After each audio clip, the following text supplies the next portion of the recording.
안녕하십니까. 타임포럼 땅총 쌍재입니다. 네, 오늘은 요즘 제일 핫한 하이 주얼러이자 이 워치메이커인 불가리와 함께 합니다. 제일 핫하다고 단정해도 되나요? 제일 핫합니다. 요새 그 사모님들 사이에서 뱀 모티프의 그 하이 주얼리가 난리도 아닙니다. 요즘 주목을 많이 받는 이 불가리가 이제 올해 선보인 신제품 중에 게임 체인저라고 할 수 있는 이 옥토피니시보 37을 가져왔습니다.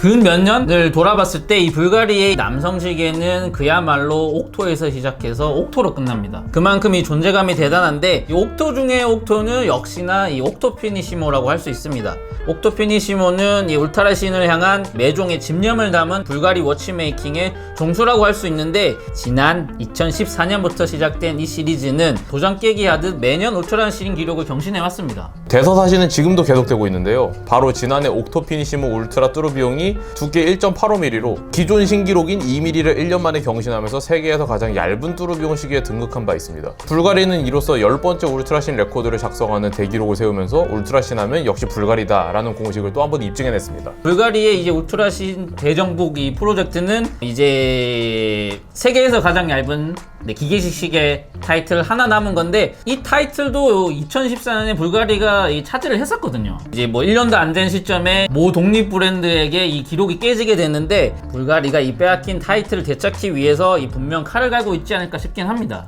지금까지 기다려본다면 불가리의 왕좌 탈환은 또 곧 이루어질 것으로 보입니다. 뺏긴 게 한 2년 좀 지났거든요. 그래서 곧이라는 건데 그게 올해는 아닌 것 같긴 합니다. 네, 올해 옥토피니시모는 이 비현실적인 두께는 잠시 제쳐두고 이 현실적인 사이즈에 집중하고 있거든요. 그래서 나온 모델이 이 기존보다 작은 지름 37mm 사이즈의 이 탁월한 비율로 가다듬은 이 옥토피니시모 37인데, 그 모델을 저희가 가져와서 리뷰를 한번 해보려 합니다. 옥토피니시모는 주로 40mm로 선보였습니다. 지름 40mm가 큰 사이즈는 아니지만 옥토피니시모의 비현실적으로 얇은 두께와 어우러지다 보니까 해당 사이즈가 때로는 상대적으로 크게 보이기도 했었습니다. 수많은 면을 부각하는 옥토 특유의 디자인도 시각적으로 시계가 크게 보이는데 또 한몫했거든요. 새롭게 나온 이 옥토피니시모 37은 그런 아쉬움을 달래는 이 묘안이라고 할 수 있는데, 두께는 6.45mm로 기존 모델보다 1.35mm 가량 더 두껍지만 늘어난 두께가 단점으로 보이지는 않더라고요. 되려 이게 장점으로 다가오는데 전체적인 비율이 오히려 더 좋아졌기 때문입니다. 기존 40mm 모델이 지름 대비 두께가 너무 얇다 보니까 상대적으로 넙대대해 보였었는데 37mm 모델은 그런 부작용이 전혀 없습니다. 지름과 이 두께의 비율이 딱 적당해 보이는 거죠. 무엇보다 이 두께가 6.45mm면 이것도 충분히 얇잖아요. 웬만한 드레스워치를 가져와도 보통 6.45mm보다 얇기 힘들거든요. 셔츠 안에 시계가 들어가냐 마냐 기준을 놨을 때 6.45mm면 충분히 들어가고도 남죠. 케이스 소재는 옥토피니시모 시리즈에서는 굉장히 익숙한 샌드블라스트 티타늄을 기본으로 세틴 브러시드 및 폴리시드 가공을 혼용한 또 다른 티타늄 버전, 그리고 옐로 골드까지 세 가지로 나뉩니다.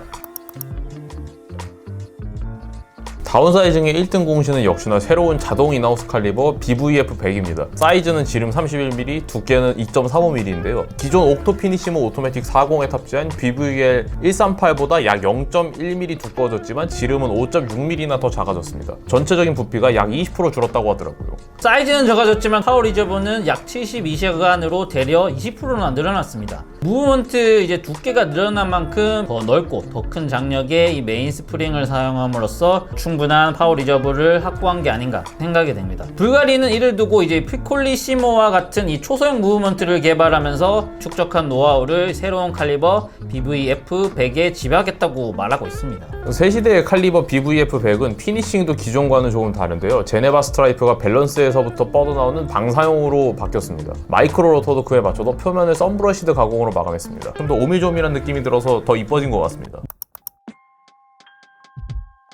다이얼은 기존 옥토피니시모 오토매틱 40과 동일한 구성입니다. 7시 30분 방향으로 치우친 비대칭 스몰 세컨드를 중심으로 오픈워크 가공한 소드핸즈가 옥토피니시모처럼 얇은 파인덱스 및 큼지막한 12시 그리고 6시 아워마커를 가리킵니다. 인덱스 및 핸즈는 모델에 따라 조금씩 다르긴 합니다. 샌드블라스트 티타늄 버전은 기존과 동일한 이 무광의 검은색이지만, 새로운 티타늄 및 옐로우 골드 버전은 이 각각을 폴리시드 가공으로 마감을 했습니다. 그래서 이 빛 반사에 따라서 핸즈와 베이스와 인덱스가 음영이 달라지는 걸 확인할 수 있습니다. 공통적으로는 이 다이얼 베이스가 0.8mm로 기존보다 2배가량 두꺼워졌다고 하더라고요. 약 0.4mm 차이는 수많은 가능성을 내포하고 있는데, 그동안 이 너무 얇은 다이얼 베이스 때문에 뭐 시도하지 못했던 다이아몬드 장식, 스톤 다이얼과 같은 이 화려한 장식을 펼칠 여지가 새로운 모델에서는 생겨났기 때문이거든요. 더 큰 나래를 펼칠 새로운 플랫폼이 이렇게 나왔다고도 할 수 있겠습니다. 브레이슬릿은 110개의 면으로 이루어진 옥토피니시모 특유의 케이스에 자연스럽게 이어지는 디자인입니다. 샌드블라스트 티타늄은 평이하지만 새로운 티타늄 버전은 이 케이스는 그 세틴 브러시드 가공을 중심으로 이 모서리마다 폴리시드 가공을 곁들였고, 케이스에 자연스럽게 이어지는 이 브레이슬릿은 U자형으로 된 링크는 이 세틴 브러시드 가공을 했고, 중간중간 이어지는 이 직사각형 링크에는 폴리시드 가공을 곁들였는데, 폴리시드 가공한 면의 유광이 굉장히 반짝입니다. 움직여보면 빛 반사에 따라서 이렇게 화려하게 음영이 달라지는 걸 볼 수 있습니다. 브레이슬릿의 입체감과 이 고급스러운 분위기를 더욱 부각하는 것 같습니다. 옥토피니시모의 강점이라고 생각하는 게 경쟁 제품들이랑 다르게 브레이슬릿 클라스프 안쪽을 파놓은 거라고 생각하거든요. 옥토피니시모 이번 37mm 버전 같은 경우는 거기서 더 나아가서 클라스프에 드디어 버튼이 추가됐습니다. 새로운 옥토피니시모 37의 브레이슬릿이고, 네, 오른쪽이 기존 옥토피니시모 40의 브레이슬릿입니다. 똑같이 이제 히든 클라스프인데 잡아 뜯는 방식이잖아요. 새로운 이 옥토피니시모 37은 버튼이 추가가 돼서 이렇게 누르고, 네, 이렇게 손쉽게 이 클라스프를 풀 수 있습니다. 버튼이 추가되면 손목 안쪽 부분이 불편해지는 경우가 많은데, 이거는 또 디자인을 굉장히 잘 녹여냈더라고요. 클라스프가 이제 들어가는 부분 안쪽을 파놓은 거잖아요. 거기에 맞춰서 버튼도 얇게 잘 설계를 한 것 같습니다. 네, 스크류 다운 방식이라서 아래쪽으로 돌려서 풀어주면 크라운이 나오고, 위로 돌리면서 와인딩을 하면 되는데, 또르륵 또르륵 거리는 소리가 상당히 경쾌합니다. 소리가 옆에서도 들려요 지금. 귀뚜라미 우는 소리 같아요. 크라운을 일단은 뽑으면 시간 조작을 할 수 있는데, 작은 크라운을 고려했을 때는 조작감이 조금 가벼울 거라 생각이 들었는데, 그와 반대로 조금 묵직한 편입니다. 시간을 맞추기에는 더 용이하긴 합니다. 크라운이 이 얇은 케이스만큼 이 작아서 조작했을 때 이 크라운이 잘 잡히지 않을까, 그런 생각이 처음엔 들었었는데, 막상 이 실제로 크라운을 잡고 돌려보면 측면에 이 홈이 잘게 나 있어서 이 크라운이 미끌리지 않고 손에도 잘 잡히고 잘 돌릴 수 있습니다. 새로운 티타늄 버전을 이렇게 착용해보고 있는데, 사이즈가 기가 막히긴 합니다. 이거 기존 옥토피니시모 오토매틱의 그 넙대에 대한 아쉬움이 이 37에서는 찾아볼 수 없습니다. 이 세틴 브러시드와 이제 폴리시드 가공을 함께 곁들여서 그런지 이 버전은 손목을 롤링을 했을 때 빛 반사에 따라서 이 음영이 달라지는 게 드라마틱하게 이루어져서 시계를 보는 맛도 있고, 기존 모델보다 확실히 고급스러운 매력이 있습니다. 지금 저희가 샘플을 받아 착용을 하는데 너무 작게 줄여져 있어서 이게 아마 여자분이 착용했던 시계를 준 것 같은데, 혹시 장원영? 왜냐면 장원영이 남성지의 그 커버 촬영을 했었거든요. 이거를 착용하고. 해몽은 좋게 좋게 해야죠. 그래서 장원영 찾던 시계를 제가 착용을 하고 있다고 행복 회로를 돌리겠습니다. 뱀에서도 좋은 기운 받아가는데 장원영한테서도 좋은 기운 받아야죠. 샌드블라스트 티타늄 버전도 이렇게 착용을 해보고 있습니다. 저는 확실히 이쪽이 취향인 것 같습니다. 찬 거 보니까 이게 훨씬 이쁘네요. 무광의 이 매트한 질감이 돋보이는 게 조금 더 남성적인 매력이 있는 것 같습니다. 같이 놓고 보면 네, 이런 느낌입니다. 오른쪽 모델이 확실히 블링블링하니까 고급스러워 보이긴 하네요. 샌드블라스트 가공 모델이 조금 묻히는 감이 없지 않습니다. 이렇게 왔다 갔다 해보면 하나는 빛이 들어가는지 안 들어가는지도 잘 모르겠는데, 하나는 빛 반사에 따라서 자칫 좀 너무 화려해 보일 수도 있겠네요. 기존 옥토피니시모 오토매틱 40과 새로운 옥토피니시모 37의 손목에 얹어보고 있는데, 같이 놓고 보니까 크기 차이가 나긴 합니다. 같이 놓고 보니까 답이 나오지 않아요? 저희 같은 하남자는 40은 좀 감당하기가 좀 힘들고 37로 무조건 가야 될 것 같긴 합니다. 개인의 차가 있을 것 같긴 해요. 외국형들은 또 다를 수도 있지. 저희는 이렇게 해서 올해 이제 화제작 중 하나인 불가리 옥토피니시모 37을 살펴봤습니다. 가격은 샌드블라스트 가공 티타늄 버전이 2,410만원. 또 세틴 브러시드의 이 폴리시드 가공을 곁들인 티타늄 버전은 이 한국 가격이 아직 책정이 안 됐는데, 유로 기준으로 샌드블라스트 가공 티타늄이 17,700유로고 새로운 티타늄 버전이 18,500유로인데, 단순 환율로 계산했을 때는 140에서 150만원 정도 차이가 나는데, 저희 나라의 이제 그 공식 가격에 가격이 책정이 된다면 새로운 티타늄 버전은 이 샌드블라스트 가공 티타늄 버전보다 한 100에서 200만 원 정도 좀 더 비싸지 않을까 그렇게 생각이 되긴 합니다. 그리고 옐로우 골드 버전은 6,900만 원입니다. 단순 환율로 계산했을 때 이 한국의 가격 책정이 다른 나라보다는 조금 잘 나온 감이 없지 않습니다. 새롭게 나온 이 옥토피니시모 37은 이 트렌드는 물론 애호가들이 원하는 사이즈 니즈를 적절하게 반영해서 훌륭한 완성도와 이 사이즈 밸런스를 가지고 다시 돌아온 게 아닌가 싶긴 합니다.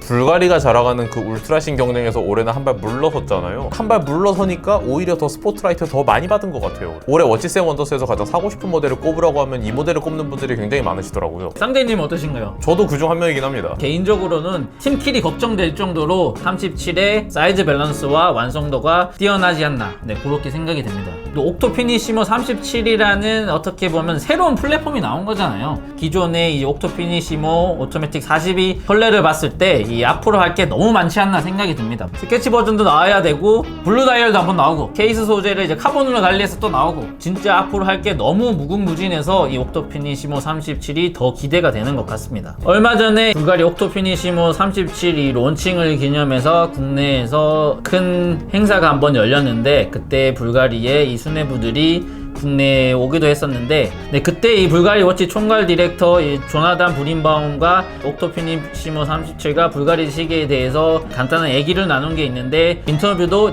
주의 있게 한번 봐주시면 좋을 것 같습니다.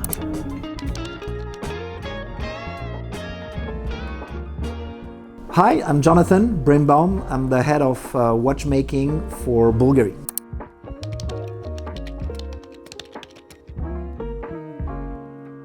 So Octofinissimo 37, it's not only a smaller replica of the 40mm, it's a brand new watch. Basically. A brand new watch first on the caliber. So the caliber was completely re-engineered. It's a new structure that we completely created from scratch because not only did we reduce by 20% the volumetric of the caliber, but we also improved by 20% the power reserve, which had to go through the reinvention of the platines, the bridges, and limit as much as possible all the energy loss we can have in a caliber. So brand new caliber, but also a brand new design because the case has been slightly thickened to match the perfect harmony between the dial, the case length and the thickness, because this number is a bit like a gold number between thickness and diameter, and also to allow for the future more versatile dial and cases, so maybe hard stones coming in this watch.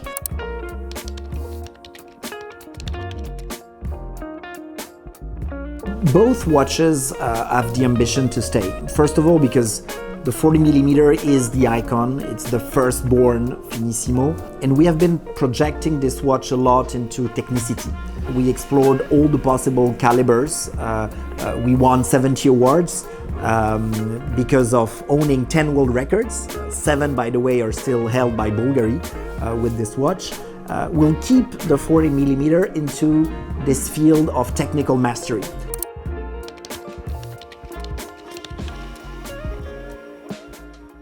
So obviously, what I love into this project is that we have gained so much of technical mastery with Bulgari that even us can be surprised by the power of innovations our teams can come with.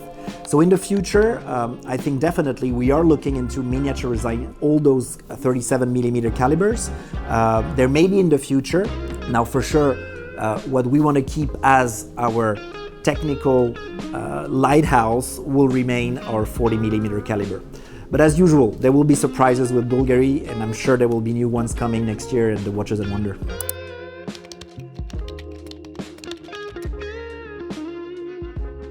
I think Bulgari watchmaking, in the history of watchmaking, is still a young brand. It's 25 years, of truly owning this technicality of watchmaking. And what I would like your subscribers to remember is that Bulgari now is among the most innovative brand out there in watchmaking, and that will keep driving that. And for your community, I just invite you to try the 37mm of Octofinissimo, because normally, and this is proven, when you start to test and wear a Finissimo titanium watch, the lightness, the feel, the softness it creates with the skin makes it really a unique experience, and it's very difficult to go back to another watch. So just try, and I'm sure you will fall in love with it. Kamsa Amida.